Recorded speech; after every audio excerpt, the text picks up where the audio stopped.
So for the past 20 some odd years, Yu-Gi-Oh has carved its identity around this idea of being this very unique combination of legit darkness and intensity and weird, wacky nonsense. It is, in my opinion, no anime franchise has ever been this bizarre combination of things quite like Yu-Gi-Oh!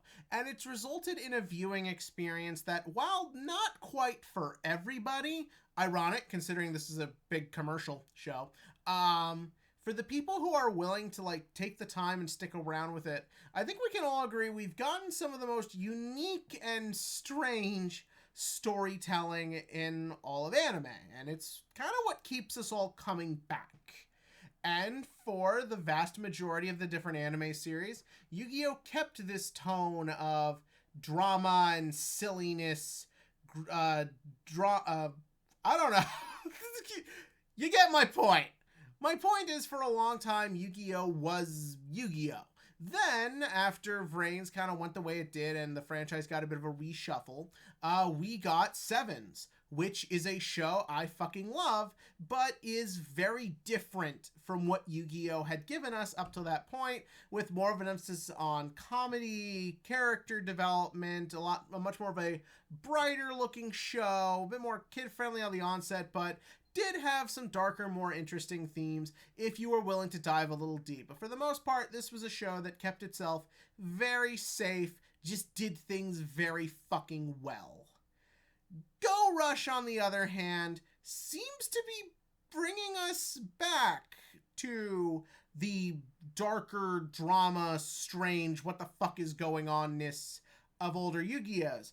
And while the journey thus far has not been as consistent or as well constructed as I would have liked to, and definitely had me longing for the days of a more straightforward but perfectly executed comedy like Sevens was, this episode really brought me back to Yu-Gi-Oh! In a way I didn't think we'd see again, at least not for a very long time.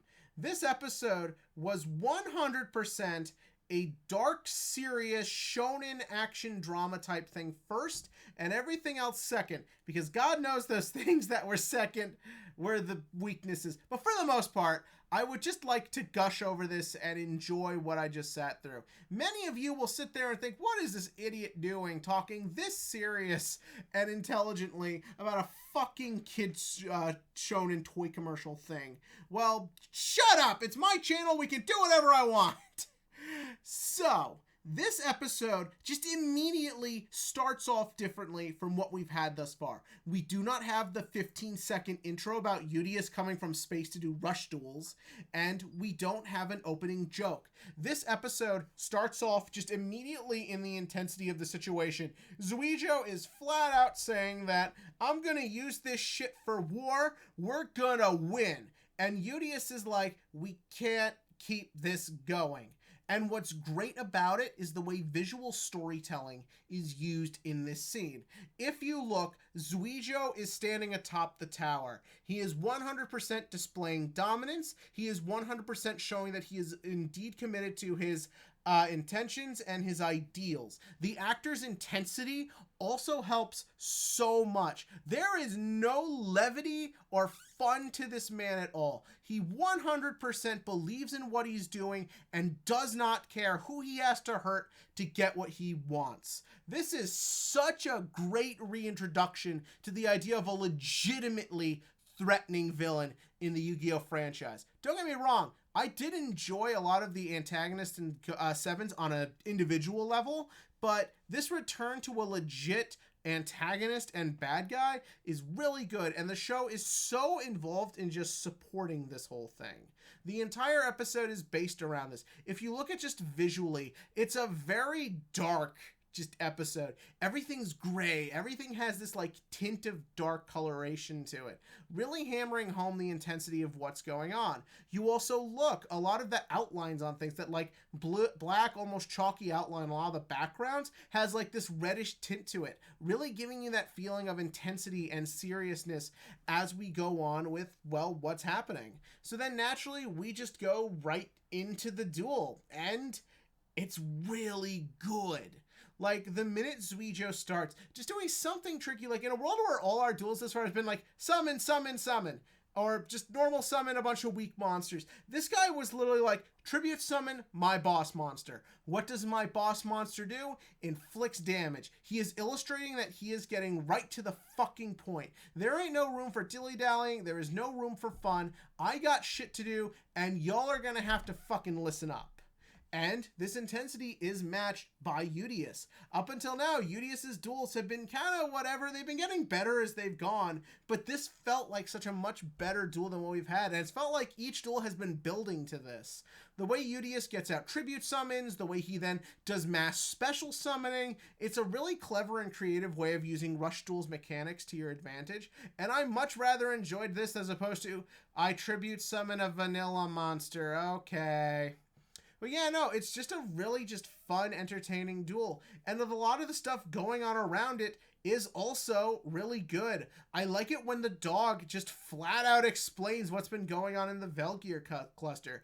The idea that it's just this war-torn area of just death, destruction, and misery, and it's going to grow, giving us that very straightforward consequence of what happens if Yugioh fails, and that is Yugioh's gonna make this war get bigger, he's gonna take a lot more lives, and it has to stop right now. But that's not easy, as we see from this episode.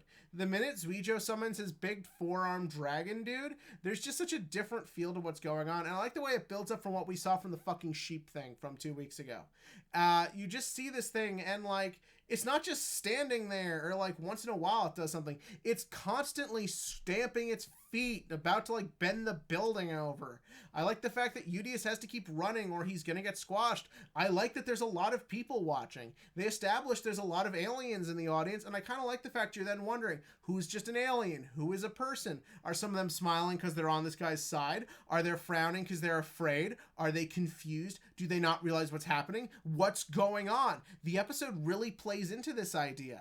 And I like the fact that even like everyone on the other ends too, like you, oh yeah, and also, what stops the building from going over? Not Yugioh, not just they forget about it. No, it's specifically the dragon stomping things in its own way. Again, showing that Yugioh is in complete control of the situation right now. And if they don't do something, he will probably kill everyone right then and there.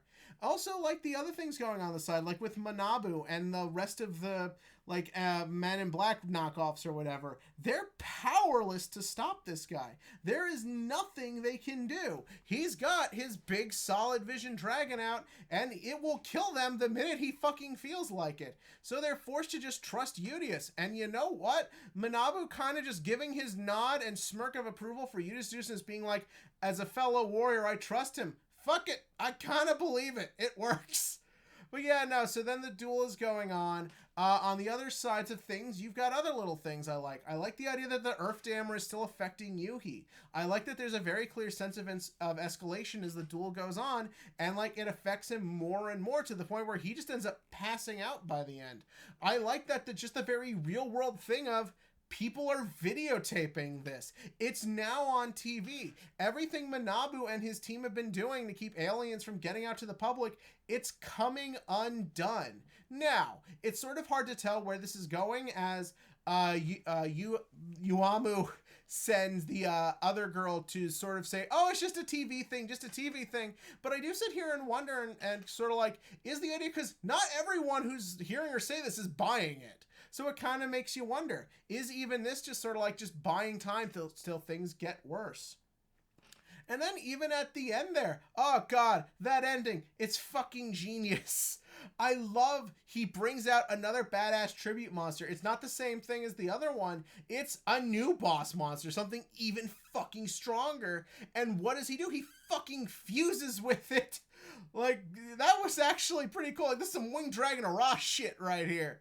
Like, no, he fuses with the thing. It gets the dual disc. But again, that shows you what could happen. These guys could literally, if they fully figure out how to use the Earth Jammer to their advantage, could literally just pilot just giant fucking mechs and destroy everything.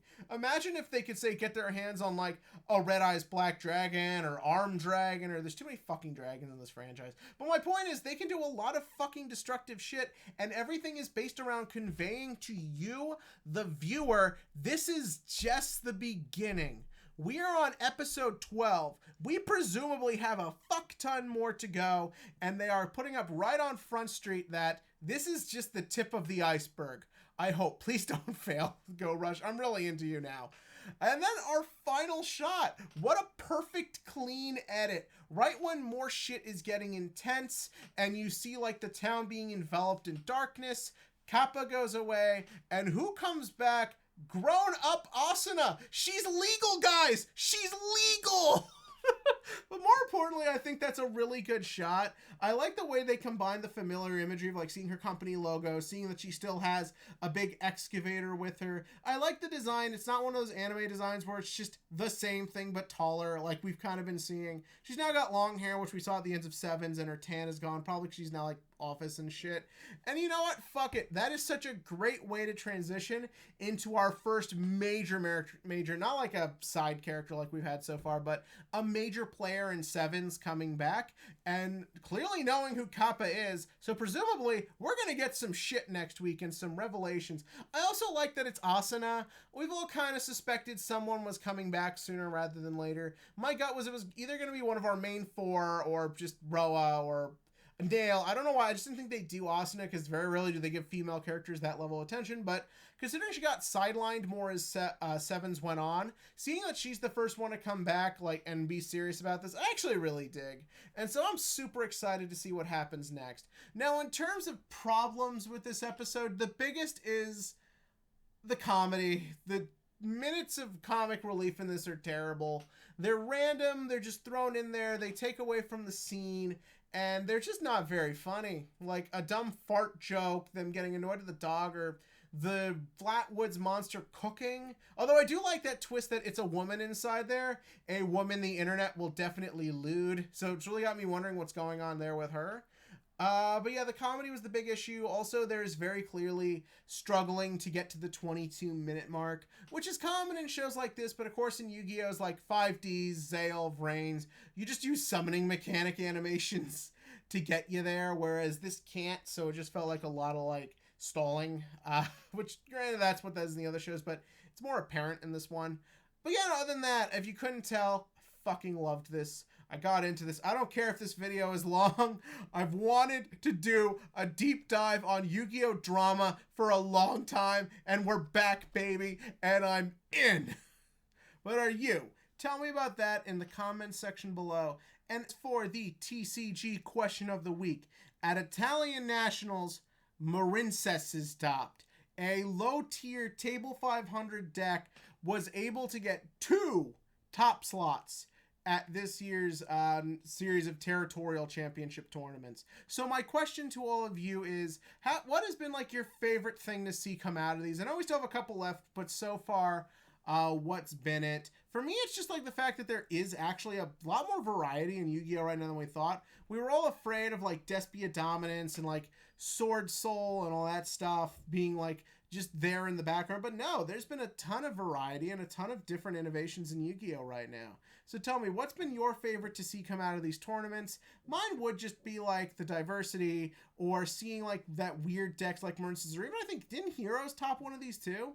I think it's just really been cool to see. But as always, tell me that below. And as always, click to like, click to subscribe, and join me next week where let's see if we'll get some good answers.